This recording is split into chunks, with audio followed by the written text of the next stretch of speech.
नमस्कार दोस्तों, आप सभी का हमारे चैनल पर हार्दिक स्वागत है। हमारे चैनल को सब्सक्राइब कीजिए और कमेंट में जय श्री कृष्णा लिखिए। गीता में भगवान श्री कृष्ण ने ईश्वर प्राप्ति के 3 ज्ञान, कर्म तथा भक्ति मार्ग बताए हैं। ज्ञान मार्ग में सांख्य की सहायता से मनुष्य तर्क वितर्क द्वारा तत्व ज्ञान प्राप्त करने की कोशिश करता है, परंतु अक्सर तर्क वितर्क में वह अपने मार्ग से भटक जाता है।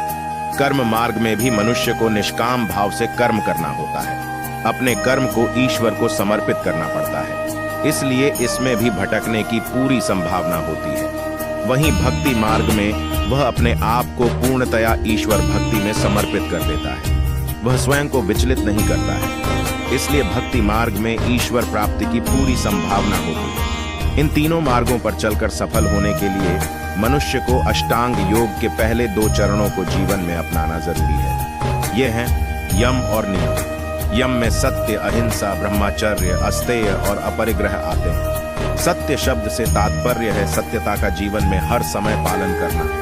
अहिंसा केवल जीव हिंसा से ही संबंधित नहीं है, इसमें दूसरों की भावनाओं को आहत नहीं करना भी आता है। अस्तेय का अर्थ है चोरी न करना और अपरिग्रह से तात्पर्य है कि आवश्यकता से ज्यादा किसी वस्तु या धन का संग्रह न करना।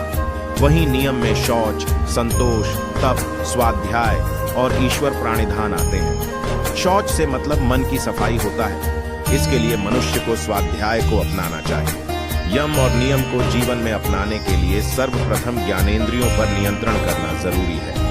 इस प्रकार मन को भटकाने वाली सूचनाएं प्राप्त नहीं होंगी। मन इन सूचनाओं के अभाव में आसानी से स्वयं नियंत्रित हो जाएगा।